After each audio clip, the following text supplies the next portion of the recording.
Assalamualaikum warahmatullahi wabarakatuh. Apa kabar? Kembali berjumpa dengan saya Hersu Benarif dari Forum News Network. Pilkada serentak 2024 sudah usai. Ada beberapa daerah yang mengajukan sengketanya, dari para kandidat ini mengajukan sengketa ke Mahkamah Konstitusi. Tapi secara umum, kendati kita masih harus menunggu hasil dari sengketa di Mahkamah Konstitusi, ini termasuk daerah-daerah seperti Jawa Tengah dan juga Sumatera Utara. Tapi Pak Jokowi ini kelihatannya dia cukup sukses ya, cawe-cawenya pada Pilkada 2024 ini. Karena seperti diakui oleh Jokowi, tidaknya dia mengendorse 84 kandidat di Pilkada kali ini. Tentu tidak semuanya di tingkat satu, tapi ini tingkat satu, ada gubernur, dan juga ada bupati dan wali kota. Tapi dari 84 kandidat yang di-endorse itu, beberapa yang berhasil, tidak ada penjelasan. Secara kasat mata kita bisa melihat halnya seperti di Jawa Tengah, karena Pak Jokowi terang-terangan dia mengendorse pasangan Ahmad Lutfi dan Tad Yassin, dan hasil penghitungan di KPUD kemarin juga mereka dinyatakan menang gitu atas lawannya, yakni Andika Perkasa dengan Hendi. Di Sumatera Utara ini nggak usah diomongin karena ini adalah menantunya Pak Jokowi, Bobi, yang berhadapan dengan Edi Rahmayadi. Ya, dipastikan Pak Jokowi bukan hanya mengendorse tapi juga tangan-tangan Pak Jokowi menjangkau kekuasaannya, walaupun dia tidak jadi presiden masih tetap bisa menjangkau tangan-tangan kekuasaannya sampai di Sumatera Utara. Nah, jadi kalau dari lihat sini dari petanya ini kan daerah-daerah penting semua nih, Jawa Tengah juga wilayah penting, kemudian Sumatera Utara itu juga provinsi terbesar di luar Jawa. Juga ada daerah-daerah yang kita bisa melihat ada andilnya Pak Jokowi, misalnya Jawa Timur. Tapi tentu kalau Jawa Timur dan juga termasuk Jawa Barat, walaupun itu bagian dari sekarang ini kroninya Pak Jokowi, yakni Kim Plus, termasuk juga Banten, tapi kita mesti pisahkan, yaitu tidak sepenuhnya berarti di bawah kendali Pak Jokowi, karena Jawa Barat itu jelas kendalinya itu ada di tangan Gerindra karena kandidatnya adalah kader Gerindra, begitu juga dengan di Banten. Sementara kalau di Sumatera Utara bagaimana kita melihatnya? Walaupun Bobi itu dia adalah kader Partai Gerindra, tetap saja pengaruhnya Pak Jokowi yang lebih besar. Ini kan dari pengalaman di masa lalu, ketika Bobi menjadi kader dari PDIP itu kan juga dia lebih memilih kemudian meninggalkan PDIP ketika PDIP berhadapan dengan Jokowi, yakni mengusung Pak Prabowo dan berpasangan dengan Gibran Rakabuming. Jadi ini mesti kita pisahkan juga, termasuk Banten ya. Kenapa perlu kita pisahkan? Ya karena belum tentu bahwa pada Pilpres 2024 nanti itu Pak Jokowi tetap satu kubu dengan Pak Prabowo. Karena sebenarnya kita ingin melihat peta Pilkada serentak 2024 ini bagian dari konstelasi menjelang Pilpres 2024. Persiapannya memang sudah jauh-jauh hari. Jadi artinya nanti ketika katakanlah Pak Prabowo tetap maju kembali dan Gibran maju juga jadi calon presiden, dia berhadapan. Jadi petanya nggak bisa digeneralisir bahwa oh ini Pak Jokowi dengan Pak Prabowo akan tetap satu koalisi pada Pilpres 2029 nanti. Kendati sukses di berbagai tempat, tetapi saya kira ada satu kegagalan terbesar dari Pak Jokowi, dan itu nanti bisa pengaruhnya juga sangat besar pada Pilpres 2029. Karena itu kelihatannya Pak Jokowi walaupun menang besar juga tidak begitu happy, yakni Pilkada di Jakarta. Ini adalah harus dicatat sebagai kegagalan besar yang mencoreng, bahkan mungkin bisa memberantakan kemenangan-kemenangan Pak Jokowi di berbagai pilkada daerah. Kenapa seperti itu? Karena di Jakarta ini kan dua musuh dari Pak Jokowi itu bersatu, yakni PDIP, tercermin dari pencalonan Pramono Anung dan Rano Karno, dan Anies. Anies pada pilkada serentak kali ini jelas dia posisinya jelas mendukung Pramono dan Rano, dan itu bisa disebut sebagai game changer ya, memastikan kemenangan Pramono terhadap Ridwan Kamil. Benar bahwa dalam survei-survei sebelumnya secara mengejutkan pasangan Pramono Rano ini bisa menyalip Ridwan Kamil. Tetapi kepastian kemudian bahwa mereka itu bisa memenangkan Pilpres satu putaran, ini yang penting diingat ya, karena di Jakarta ini kan undang-undangnya berbeda dengan daerah lain. Kendati ada 3 kandidat, tapi pemenang untuk yang disahkan oleh KPU itu mereka yang mendapatkan suara 50% plus 1 suara ya, bukan 51% ya. Nah, jadi kalau tidak ada cawe-cawe Anies kemarin, gitu, kita menggunakan terminologi yang biasa digunakan Pak Jokowi, data-data dari survei menunjukkan bahwa kemungkinan besar Rano Karno Pramono yang tetap memenangkan pilkada. Tapi apakah kemudian bisa satu putaran? Rasanya berat. Hal ini jelas bahwa mereka ini, pasangan Ridho ini, ya Ridwan Kamil Suswono itu kan berharap ada terjadi putaran kedua dan dengan begitu bisa dibalikan situasinya. Kira-kira mirip dengan apa ya, dengan pilkada pada tahun 2017 mungkin ya, seperti itulah. Meskipun nggak sama-sama persis. Ada yang maju ke putaran kedua dan kemudian memenangkan pilkada. Kalau pada waktu itu yang menang adalah Anies Sandi berhadapan dengan Ahok dan Jarot. Makanya kelihatan sekali kan ketika kemarin sebelum akhirnya Ridwan Kamil dan Suswono itu menyampaikan ucapan selamat dan mengakui kemenangan dari pasangan Pramono Rano, sekaligus itu mereka memutuskan untuk tidak mengajukan gugatan di Mahkamah Konstitusi. Tarik-menariknya luar biasa kencang. Mereka sampai last minute tanggal 11, karena penetapan kan tanggal 8 ya, 3 hari setelah penetapan itu, pada tengah malam, mereka masih tetap tarik-menarik apakah akan mengajukan gugatan di Mahkamah Konstitusi atau tidak. Dan kemudian kata putusnya itu yang dari Pak Prabowo yang meminta agar tidak dilanjutkan gugatan ke Mahkamah Konstitusi, apalagi Pak Prabowo sudah ada jaminan dari Pramono dan Rano, terutama Pramono, bahwa dia akan tegak lurus pada pemerintahannya Pak Prabowo. Jadi tidak akan mengganggu. Semua program-program pemerintahannya Pak Prabowo di Jakarta itu akan diamankan oleh pasangan Pramono Rano, kendati mereka itu dalam kubu yang berbeda.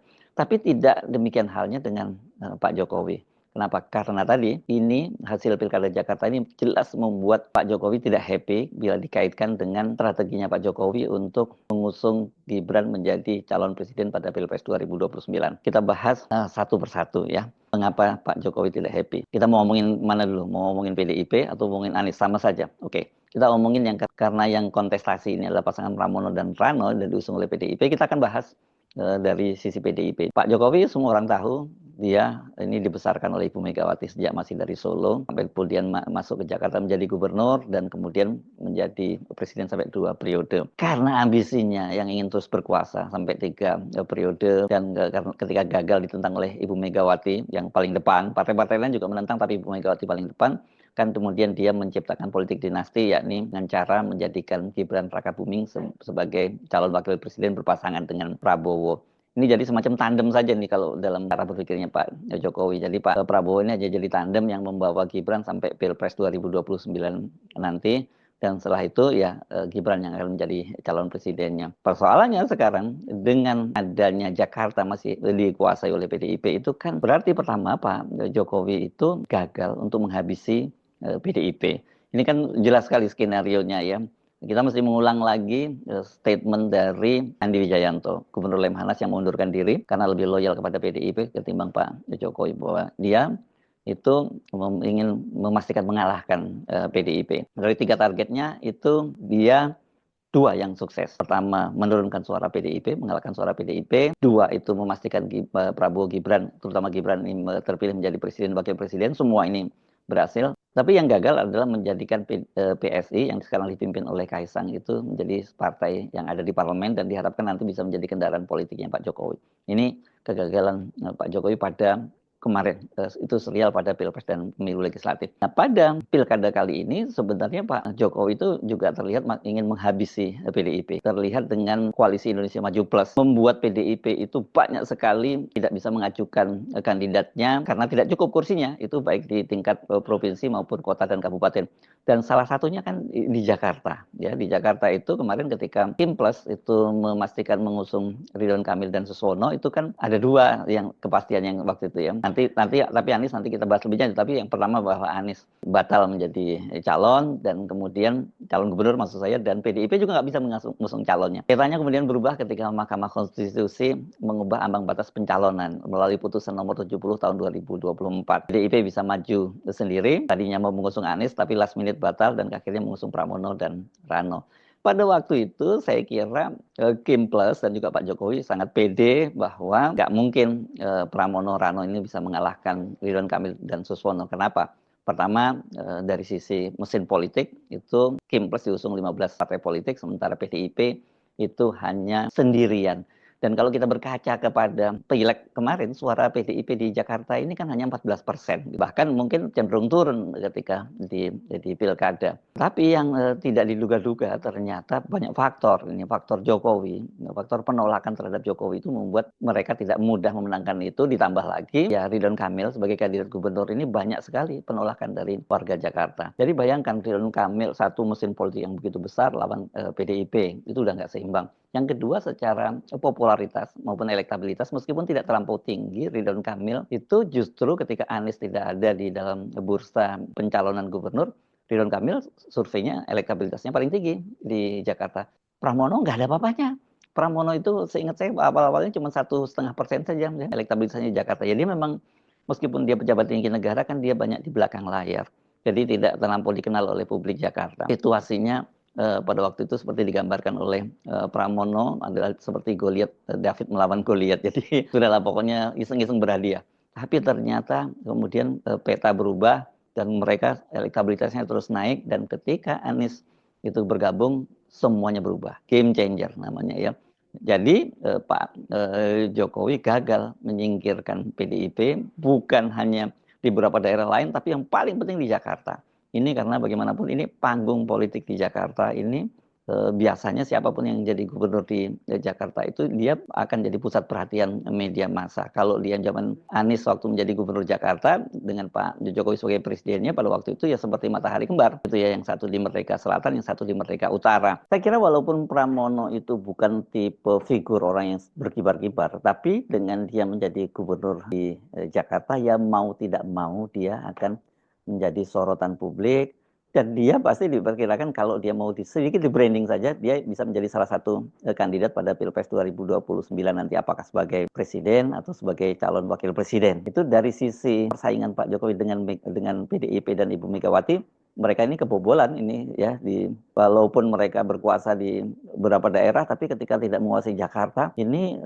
ada dua kan ya Jakarta. Satu adalah pusat politik di Indonesia dan spotlight dari media masa lokal maupun internasional dari Jakarta. Yang kedua sumber-sumber daya ekonomi. Jadi dari situ Pak Jokowi bobol. Jadi yang kedua Pak Jokowi tidak berhasil menyingkirkan Ibu Megawati sebagaimana yang dia inginkan gitu ya. Jadi kan nggak cukup dia berhasil mengalahkan di Pilpres dan pemilu legislatif kemarin, suara PDIP turun, jumlah kursinya di DPR sampai 18 kursi, dari semula 128 kursi tinggal 110 kursi. Itu bagi Pak Jokowi nggak cukup, karena ambisi utama Pak Jokowi adalah menjadikan Gibran sebagai presiden pada Pilpres 2029 dan tidak boleh ada yang menghalangi. Ini dari sisi persaingan dengan PDIP. Bagaimana dengan Anies? Nah, ini juga ternyata walaupun Anies itu sudah jadi maju pada pilkada kali ini, tetapi ternyata publik tetap menyoroti Anies berkaitan perannya dia mendukung Pramono Rano dan menjadikan peta politik di Jakarta berubah. Dan saya yakin dengan kontribusi dari Anies ini, maka pasangan Pramono Rano itu tetap akan bisa menyediakan panggung buat Anies Baswedan. Jadi kita bicarakan mengapa perlu itu panggung. Kan harusnya kalau PDIP yang jadi gubernurnya, ya harusnya Pramono dong yang di branding habis-habisan. Pramono tetap akan di branding habis-habisan, tapi bukan berarti kemudian Anies juga tidak mendapat kesempatan, Anies dimatikan. Saya kira tidak seperti itu, karena dari Jessica Pramono saja tadi yang menyatakan, dari pernyataan-pernyataan bahkan dia menyatakan bahwa dia akan meneruskan program-program bagus yang digagas oleh Anies Baswedan dan tertunda karena dia masa jabatannya berakhir pada periode pertama. Ini kalau itu terwujudkan, misalnya seperti program Kampung Bayam, perumahan untuk warga Kampung Bayam dan sebagainya, warga Kampung Bayam pasti akan melihat itu adalah peran dari Anies Baswedan. Mereka tentu tetap mengapresiasi apa yang dilakukan oleh Pramono, tapi mereka tahu bahwa di situ ada peran Anies Baswedan. Jadi ini kekalahan dari Jokowi berikutnya karena dia tidak berhasil menghabisi Anies Baswedan. Seharusnya kemarin itu dengan Kim plus itu mengusung Ridwan Kamil Suswono, dan setelah itu walaupun kemudian PDIP akhirnya mengusung Pramono Rano, kan harusnya habis ya. Anies tidak punya panggung lagi karena berarti tinggal panggungnya PDIP dan panggungnya Kim plus.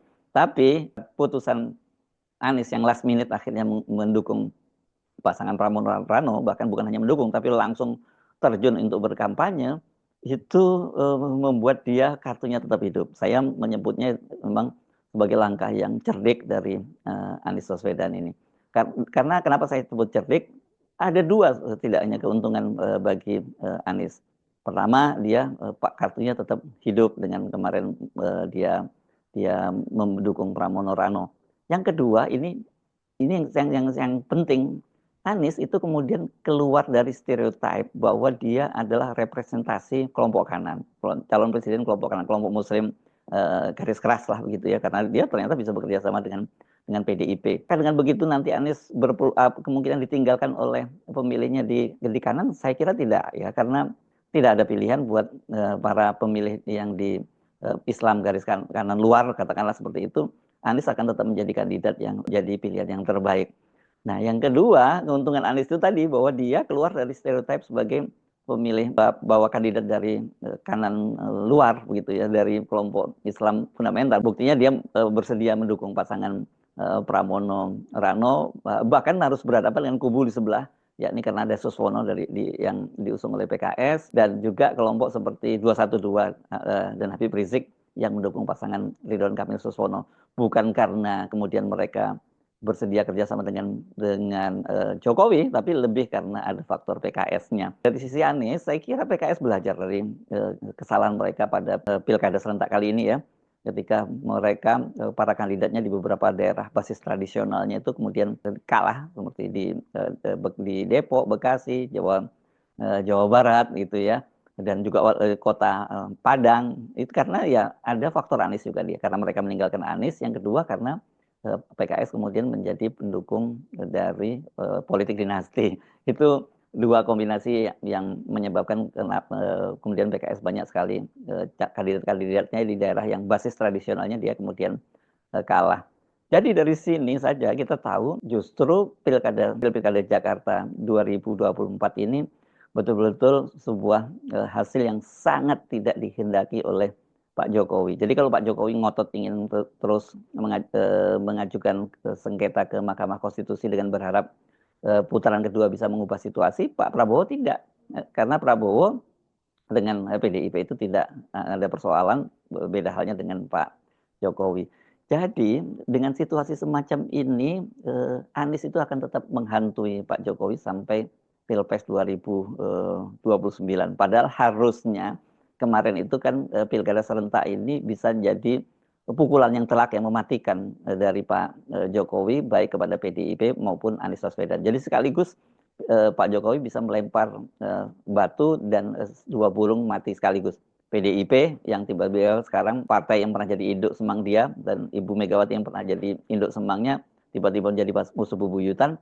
Sementara kalau Anies itu saya kira bukan musuh ideologis ya, Pak Jokowi nggak punya ideologi seperti itu.